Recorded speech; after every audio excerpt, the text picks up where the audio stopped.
नमस्कार, मैं हूं ए.के. कश्यप और आज इस वीडियो में बात करने जा रहे हैं कि किस तरीके से बिहार लाइब्रेरियन की वैकेंसी में जो 5500 सीट आउट होने वाला है, यानी जो संभावित है कि 5500 सीट पे बिहार सरकार हाई स्कूल और उच्चतर माध्यमिक जो विद्यालय +2 स्कूल है उसमें लाइब्रेरियन की बहाली करेगा। इसके अलावा बिहार में TRE 4 और 5 2026 में ये संभावित है बीपीएससी लेगा, लेकिन इस बीच में डोमिसाइल पॉलिसी बिहार के उन स्थानीय निवासियों पर बड़ा प्रभावी करने जा रहा है। किस तरीके से बिहार के अब स्थानीय निवासी 90% सीट का दावा कर सकते हैं, इसी विषय पर बात करेंगे। बिहार के शिक्षा विभाग में सबसे ज़्यादा बम्पर वैकेंसी अगर विगत 2 साल में बात करें 2023 से लेकर 25 के बीच में, तो यहाँ पे सबसे ज़्यादा वैकेंसी जो है वो देखने को बिहार के शिक्षा विभाग में मिला है। और बिहार के शिक्षा विभाग में आने वाले समय में सबसे ज़्यादा वैकेंसी भी आएगा, क्योंकि बिहार में अभी TRE 4 और TRE 5, इसके अलावा 5500 सीट की इस लाइब्रेरियन की वैकेंसी पर किस तरीके से डोमिसाइल नीति प्रभावी होगा, इसी संबंध में इस वीडियो में बात करेंगे। बिहार में किस कैटेगरी को डोमिसाइल पॉलिसी का बेनिफिट मिलेगा, किस कैटेगरी को नुकसान होगा। बिहार के वे लोग जो स्थानीय निवासी हैं, लेकिन अगर उन्होंने 10th और 12th में से कोई भी एक अगर वो किसी दूसरे राज्य के बोर्ड से कर रखे हैं या दोनों दूसरे राज्य के बोर्ड से कर रखे हैं, तो उस कंडीशन में कौन सा उन पे प्रभाव जो है देखने को मिलेगा। दूसरा यहाँ पे एक महत्वपूर्ण ये है कि अगर कोई दूसरे राज्य का ही स्थानीय निवासी है और बिहार से अगर उसने 10th या 12th किया है, तो उस कंडीशन में बिहार के आरक्षण का उसे क्या फ़ायदा मिलेगा, ये सभी बातों पर इस वीडियो में चर्चा करेंगे। तो इस वीडियो को आप लास्ट तक ज़रूर देखिएगा, क्योंकि यहाँ पे डोमिसाइल पॉलिसी के पूरे कैलकुलेशन को इस वीडियो में समझेंगे। तो सबसे पहले यहाँ पे बिहार लाइब्रेरियन के जो 5500 पद हैं उस पर क्या दूसरे राज्य वाले लोग फॉर्म फिलअप कर सकते हैं। बीपीएससी TRE 4 और आने वाले 5 में क्या दूसरे राज्य वाले फॉर्म फिलअप कर सकते हैं, क्योंकि डोमिसाइल पॉलिसी बिहार लाइब्रेरियन और TRE 4 पर लागू होगा। तो चलिए देखिए यहाँ पे कि बिहार डोमिसाइल पॉलिसी को लागू किया है, लेकिन इससे पहले क्या दूसरे राज्यों ने भी इस तरीके के कुछ प्रावधान को क्या कर रखे हैं, तो इसको समझेंगे। अगर अभी आप नए जुड़े हैं तो जरूर चैनल को सब्सक्राइब करके बेल आइकन को दबा दीजिएगा। वीडियो अच्छा लगेगा तो लाइक शेयर जरूर कीजिएगा। कोई सुझाव होगा तो आप कमेंट में लिखिएगा। देखिए, बिहार से पहले अगर बात करें तो महाराष्ट्र भी 80% अपने स्थानीय निवासी को सीट आरक्षित कर रखा है।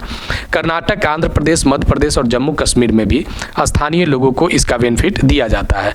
देखिए, स्थानीय पॉलिसी की अगर बात करें तो इस तरीके के तो राज्य जो अपने स्थानीय निवासियों के लिए डोमिसाइल पॉलिसी लाते हैं, क्योंकि बिहार में बड़ा ज़बरदस्त मांग उठा था, क्योंकि बीपीएससी TRE 1, 2 और 3 में जो दूसरे राज्य के स्थानीय निवासी थे वे लोग बिहार में शिक्षक बने।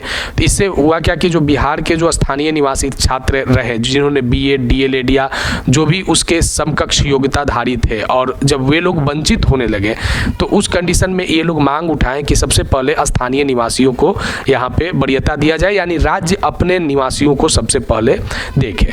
तो इसको लेकर बिहार में जो सबसे बड़ी बहाली शिक्षकों का रहा था, शिक्षा विभाग से संबंधित रहा था। अब लाइब्रेरियन की जो बहाली है, यहाँ पे बड़ा महत्वपूर्ण प्रश्न उठ रहा है कि दूसरे राज्य वाले लोग फॉर्म फिलअप कर सकते हैं या नहीं कर सकते हैं। तो देखिए, समझेंगे इसमें। देखिए, इस पूरे कैलकुलेशन को आप लास्ट तक देखिएगा और यहाँ पे इस चीज़ को समझिएगा। देखिए, डोमिसाइल पॉलिसी में एक बात मेंशन होगा कि 10वीं की परीक्षा क्या आपने बिहार के बोर्ड से किया है, 12वीं की परीक्षा क्या आपने बिहार के जो बोर्ड है उससे किया है, या दोनों में से कोई भी एक परीक्षा आपने बिहार से संबंधित बोर्ड से किया है। अगर आप बिहार के स्थानीय निवासी हैं और नहीं आपने 10वीं और ना ही आपने 12वीं, दोनों में से किसी भी जो एग्ज़ाम है 10वीं और 12वीं का, इसने आपने बिहार के बोर्ड से यानी बिहार स्कूल एग्जामिनेशन बोर्ड से नहीं करके आपने किसी दूसरे बोर्ड से, दूसरे राज्यों के बोर्ड से किया है, तो उस समय इसका क्या प्रभाव होगा। आप बिहार के ही स्थानीय निवासी हैं, लेकिन आपने कर रखा है किसी दूसरे राज्य के बोर्ड से, ठीक है।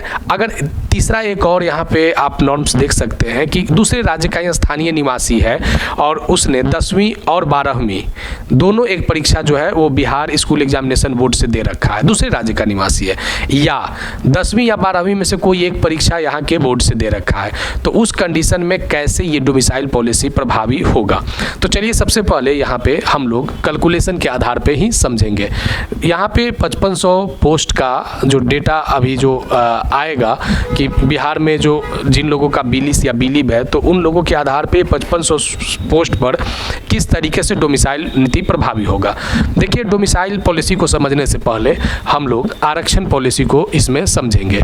देखिए, आरक्षण पॉलिसी किस तरीके से प्रभावी होता था, तो देखिए 5500 जो सीट है लाइब्रेरियन का, इसमें से 50% सीट जो है ये निर्धारित है ओबीसी, एससी और एसटी, ठीक है। तो यहाँ और 10% सीट जो निर्धारित है वह ईडब्ल्यूएस का निर्धारित है। तो इस आधार पे अगर आप बात करें तो लगभग यहाँ पे 50 और 10 60% सीट जो है ये डायरेक्ट आरक्षण के बेनिफिट में चला जाएगा।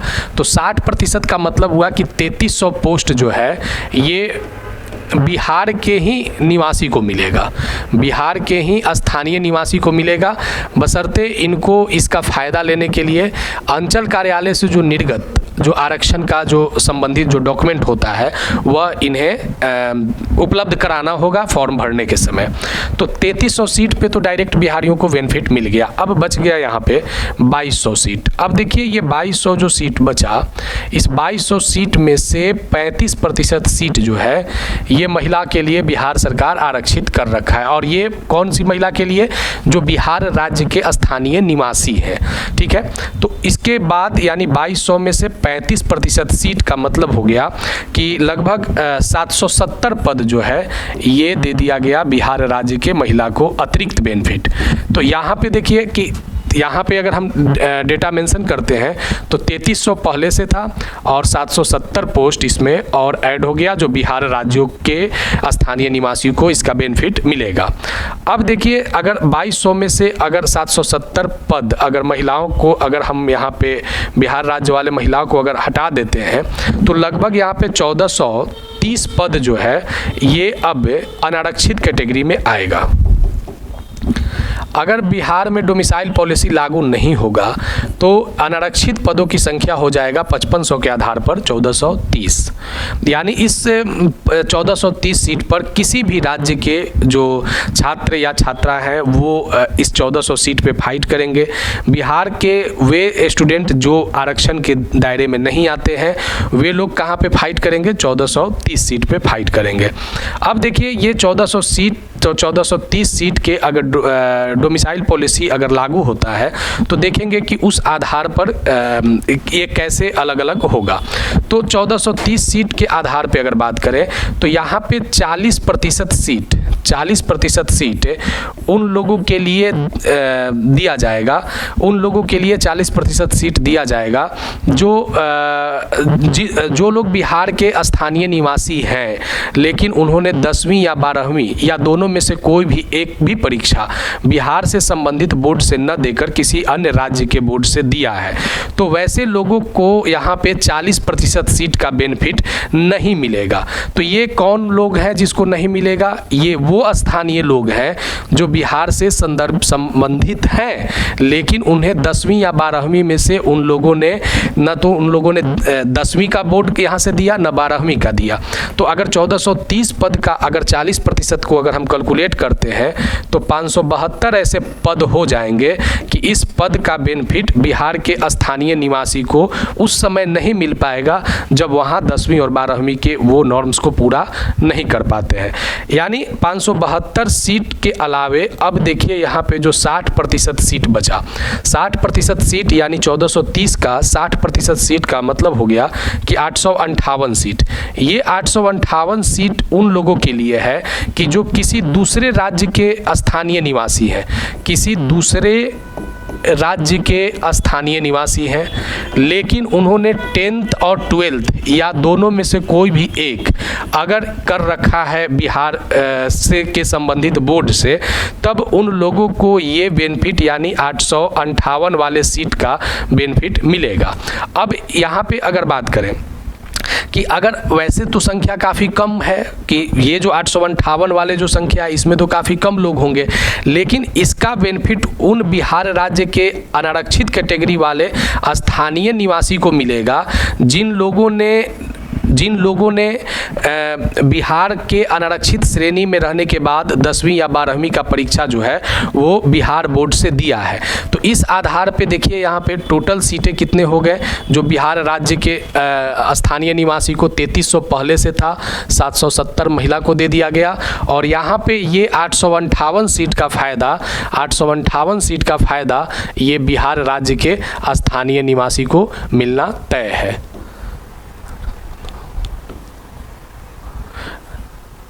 लगभग 4900 ऐसे पद हैं जो बिहार राज्य के स्थानीय निवासियों को अब दिया जाएगा। तो इस 4900 जो पद हैं, ये 4900 पद बिहार राज्य को डायरेक्ट बेनिफिट मिलेगा, यानी बिहार राज्य के जो स्थानीय निवासी हैं उन लोगों को लगभग 90% सीट पर उनका हक जो है इस बार लाइब्रेरियन की वैकेंसी में आ जाएगा। तो सबसे प्रमुख रूप से कि जो लगभग 10% का जो आंकड़ा है, ये जो 572 जो सीट देख रहे हैं, यही 572 सीट पे दूसरे राज्य के जो स्थानीय निवासी होंगे वह दावा कर सकते हैं। तो बिहार लाइब्रेरियन या बिहार शिक्षक भर्ती में अगर डोमिसाइल पॉलिसी लागू होता है तो लगभग अनारक्षित श्रेणी या आरक्षित श्रेणी को और महिला को अगर जोड़ लेते हैं तो 90% सीट पर बिहार राज्य के स्थानीय निवासियों का फ़ायदा मिलना तय होगा। तो आने वाले समय में ये बिहार के छात्रों के लिए बड़ा शिक्षा विभाग के अधीन में जो वैकेंसी है TRE 4 या आने वाले TRE 5 या लाइब्रेरियन, तो उनके लिए एक बड़ा गोल्डन अपॉर्चुनिटी हो जाएगा। और दूसरे राज्य वाले लोगों के लिए भी एक जो सीट को जो बैंड किया गया है तो वे 10% के आधार पर ही अपने यहाँ पे फॉर्म को फिलअप कर सकते हैं। मिलेंगे आगे हम फिर नेक्स्ट वीडियो में नेक्स्ट टॉपिक के साथ। वीडियो अच्छा लगा है तो लाइक शेयर ज़रूर कीजिएगा, अगर कोई सुझाव होगा तो आप कमेंट में लिखिएगा। ठीक है, धन्यवाद।